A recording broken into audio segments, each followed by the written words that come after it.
What's up everyone, Soldier First Class here, and in today's mission, I'm going to be giving you my top 5 tips for Final Fantasy VII Rebirth's Hard Mode. These won't be in any particular order, but you'll want to know these strategies to topple Hard Mode more efficiently, so don't go anywhere.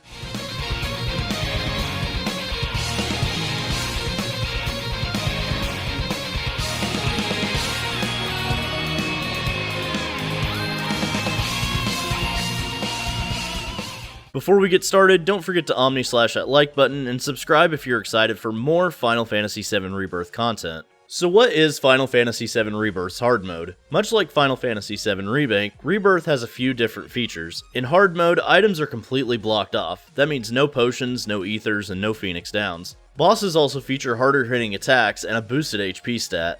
You'll need to rely on great materia setups, MP management, and other key strategies for tackling this challenge. At the end of this video, I'll be giving some honorable mentions / shorter quick tips as well, so that should help supplement your ability in combat. Tip number 1 is pretty simple, but when exploring the world, cleaning up those side quests, and trying to manage your MP, items would normally come in handy. Unfortunately, with them locked, MP and HP management requires more thought on when the appropriate time is to use spells. You can circumvent this in the open world by using cushions at chocobo stops. These items are still usable at these locations, and don't adhere to the item restriction that Hard Mode has in place. They also do more than just heal HP, as this time chocobo stops actually fully restore your MP as well. So if you're out in the world cleaning up those world intels, or even fighting trash mobs for experience, you'll want to take advantage of this easily obtainable and easily crafted item. Keep in mind you can also fast travel to any chocobo stop if you need to top off before going into the next stretch of Hard Mode. Tip number 2 is setting up the right materia and managing MP consumption, and I think this might be the most important one. You'll gain several materia over the course of this game, some more useful than you'd think. With MP management such a key component of all successful Hard Mode runs, finding materia that helps fix that problem is the key to victory. Materia like Chakra, Prayer, and Magnify can help with conserving MP, whether it be through healing without using MP or targeting multiple enemies with the same spell. Magnify is especially nice for group healing because you get 3 spell uses for the MP price of 1. I also recommend using materia such as First Strike, ATB Assist, and other purple materia that help build ATB charges in all situations. And let's be honest, if you don't have ATB, you can't do anything, and having as many ATB charges as possible, as quickly as possible, will keep you fighting and healing consistently. This is especially true with the 3rd level spells requiring 2 ATB bars to even use, including Firaga, Blizzaga, and Thundaga. One materia that needs to be obtained, and I personally believe is essential for Hard Mode, is the Limit Siphon materia. It can be found by purchasing it from Chadley after getting 40 World Intel data points in the Gungaga region. This materia is almost a necessity to make Hard Mode that much easier. Its function is to take limit gauge from your party members and put it on the character with the Limit Siphon materia equipped. Once you have level 3 limit breaks, this materia is an absolute game changer. Speaking of Chadley, you can get some really great high level materia for just the cost of points you get while doing world intel. Combination materia such as Lightning and Wind, Fire and Ice, and Poison and Petrify materia can be really complementary to your setups, taking up only 1 slot on your character's materia slots. I also highly recommend using elemental materia paired with a normal materia such as Fire, so you can either boost the chip damage done with normal attacks, boost damage on physical ATB abilities, or increase resistances to certain elemental spell types. Here's an example of my materia setup with Cloud. Keep in mind this is just my current setup, and it's good to switch up materia given the situation. In this example, I have elemental materia matched up with ice materia, giving me an ice damage buff to my weapon. This deals extra damage to enemy types that are weak to ice, and I can also swap out the ice materia for anything I need it to be. I don't recommend using the double materia though, because some enemies might be resistant to one of the pair. Next up, I have Magnify with a maxed out healing materia. This allows me to heal all 3 party members for the cost of 1 Curaga spell and helps me conserve MP. I also recommend using both MP and HP up materia as it helps with resource management and gives you that extra little bit of MP you might need to turn a fight around. You'll see I also have Limit Siphon here as mentioned earlier. First Strike is key for my build because it allows me to have almost 2 full ATB bars at the very start of the fight. Add in an accessory or weapon skill that boosts ATB at the beginning of a fight and you will have 2 full bars to start. ATB Assist is also great because it fills your party's bars if you use those 2 abilities back to back. Steadfast Block is perfect for building ATB because every blocked attack fills the gauge, meaning even when you're on the defensive, you're still boosting your offensive efficiency. You know what they say, the best offense is a great defense. I like to run Precision Defense Focus materia because it allows you to be less focused on block timing to initiate a perfect block. Perfect blocks can negate all damage when done right, but can have a tight window. This materia helps open that window a little more, but also features some added bonuses when maxed out, such as preventing binding attacks by performing a perfect block. ATB boost can be a game changer, especially late in fights when phase changes can make enemy encounters even harder. This yellow materia takes your current ATB charge amount and effectively doubles it at max level, so if you have one full ATB bar, using the boost at max level will give you a free second bar of ATB. You could use 3 abilities back to back if you already have 2 ATB bars, use an ability and then use ATB boost to give your second bar back. I've used this way more times than I can even count, and when used late in fights, this has saved me in the clutch. An absolute staple of any team composition is the assess materia. It is the most important materia in this entire game, and if you're not using it, you're severely hindering yourself. By using it, you can get all the important combat data on every enemy in the game. This includes, but not limited to, elemental weaknesses, status effect resistances, and how to stagger enemies more efficiently. This information is key to tackling combat encounters, especially on hard mode's punishing difficulty. Once you've assessed an enemy, you can press the touchpad during combat encounters to refresh yourself on any combat data that you need at the time. To wrap up materia, try to find a spell type that complements your current loadout. If you need to use more elemental spells, try plugging in some of the double materia available through Chadley. Cloud is my jack-of-all-trades character, and not only does he do massive damage, he can heal in a pinch and also help boost his allies' ATB charges. As for party member recommendations, you can't go wrong with Cloud, Tifa, and Aerith, but I love Barret's abilities, stagger potential, and tankiness, so he's a big part of my rotation. You can't really go wrong here, and it's all a matter of preference and playstyle. Red also fits a lot of roles well due to his self-sustaining abilities and his ability to speed around the battlefield, and can play a tank role really well too. Before we wrap up materia setups, I want to give a few tips on other materia that you'll want to help balance out your team. Since Phoenix Downs are not a usable item in hard mode, you're going to want to equip revival materia on at least 2 of your other characters. This allows you to revive fallen characters, and if revival is maxed out, you'll give your party member full HP upon waking up.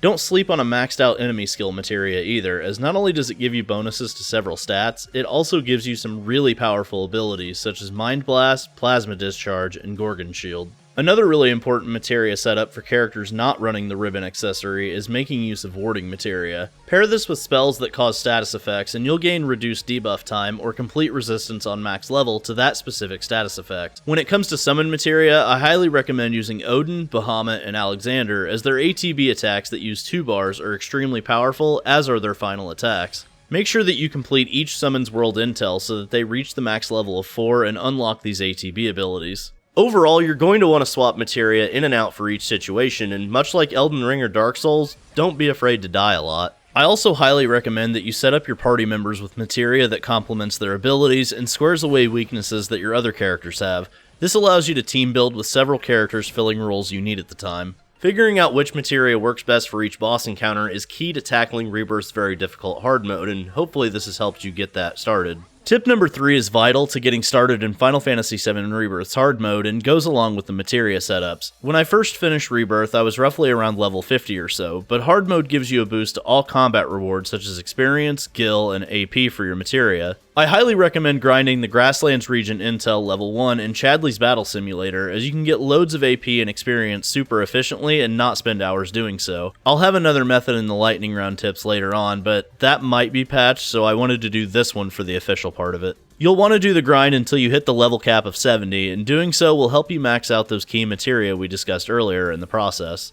If you really want to boost your materia growth, use AP plus materia in a linked slot and the materia you're wanting to raise. I recommend prioritizing materia that require massive amounts of AP to max out, such as the revive materia or anything with a higher star count. The higher the number of stars a materia has, the more AP that's required for max level, so you'll definitely want to grind those out. Tip number 4 might seem self-explanatory, but it's to make sure that you have the right equipment for the job. Certain weapons, equipment, and accessories have important features or stats that help make hard mode just a little bit easier. Whether you're focused on a magic or physical build, you'll want to equip weapons that boost the damage of your respective build. It's also important to make sure you've completely learned all weapon abilities, so your ability list is much larger and you can be much more versatile in combat. For my build, I highly recommend the Cetron Bracer for Cloud, which can be found in a chest in Chapter 13 in the room where you fight Floating Death. This piece of armor features 8 linked materia slots and has both 42 physical and magic defense. On my Tifa build, I also have the Cetron Armlet, which is a 33 in physical and magic defense with 8 linked materia slots.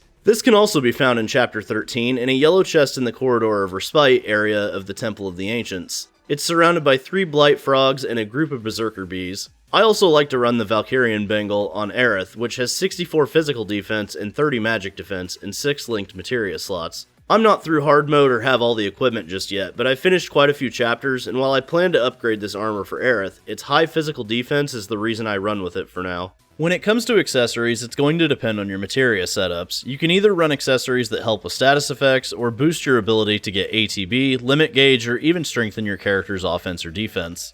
I really like the Enhanced Expeditionary Medal because it makes it so that you're not required to use synergy abilities to reach that level limit requirement for level 3 limit breaks. This can give you a level 3 limit break earlier than usual without the need for using multiple synergy abilities to get it. For those that aren't clear on synergy abilities, we'll be breaking that down soon, but basically you need to use synergy abilities to boost those character limit break level up by 1. You'll need to do multiple synergy abilities to get up to the max limit level of 3. I also personally like running Ribbon, which you can get from defeating Sephiroth in the 3D Brawler minigame, as it resists all status effects. This makes my Barret setup an absolute tank, and with Barret being a stagger machine, he's one of my favorite characters to run this setup on. For any other character, feel free to test out which accessories work with your playstyle, but I can also highly recommend the enhanced Karmic Cowl and eventually the Genji gloves as well. Tip number 5 is important because it's tied to character combat development, and that's folios, manuscripts, and using synergy abilities. Folios are the upgrade system in Final Fantasy VII Rebirth, and are extremely important to building your characters to be the best they can be. Rebirth features the return of manuscripts, which gives skill points towards your folios and ability.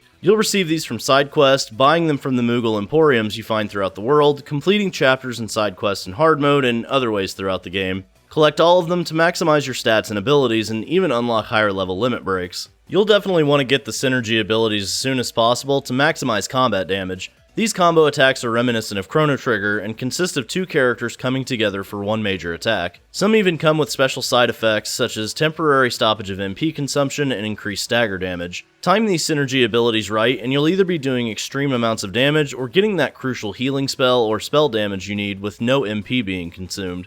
This will be really effective in hard mode where MP conservation is a major priority. For those that aren't clear on how exactly synergy abilities work, whenever you use an ATB ability, whether it's spells or regular abilities, you gain 1 or 2 synergy charges. Each synergy ability costs a certain amount of charges, so both characters will need to use ATB in order to combine for the synergy ability you wish to use. Once the amount of required charge is met, you can use the synergy ability between those 2 characters as a free action. Much like limit breaks, synergy abilities do not require any further ATB to use. You also acquire basic synergy skills that are used by holding the block button and pressing the corresponding face button. These consist of both offensive and defensive abilities and can be used to help other characters dodge. When using a blocking synergy ability, the partner character is warped to the controlled character automatically and can be used to dodge major damage or even just get better positioning on enemies. Use this as a way to avoid major damage and your survival rate on the battlefield will increase in a major way. So now it's time for some lightning round tips. Stop is a spell that has been around for a really long time in the Final Fantasy series, but did you know that Stop in Rebirth actually stops the stagger bar?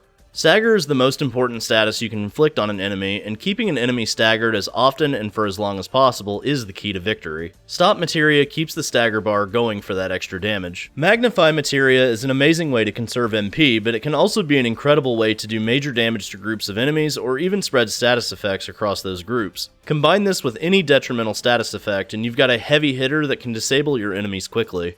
Once you've defeated all of Gilgamesh Island, Chadley will have the Swift Cast materia available for purchase with data points. This materia can cut down on cast time by 100% at max level, and this goes for level 3 spells as well. Cast times can be the difference between getting off a major attack or getting blasted for major damage, so cutting down on that time will really help you get back on defense much quicker. If you combine this with all of those ATB boosting materia and accessories I mentioned earlier, you can start the battle immediately with a level 3 spell with no cast time. For this next tip, I want to give a shout out to my buddy Silent First Class for providing the footage you see here.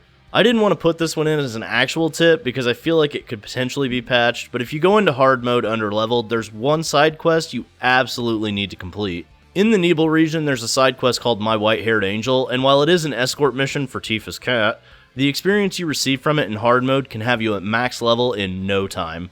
Overall, Final Fantasy VII Rebirth's hard mode is the ultimate test for Final Fantasy VII fans and can be a lot of fun discovering the ins and outs of the game. Hopefully these 5 tips, plus the bonus tips, can help you make your way through hard mode and get one step closer to that platinum trophy. Thanks for watching, guys, and don't forget to omni-slash that like button. Wow, haven't said that in a long time. Subscribe to the channel if you're excited for more Final Fantasy VII Rebirth content. I'm Soldier First Class, and I'll see you in the next mission.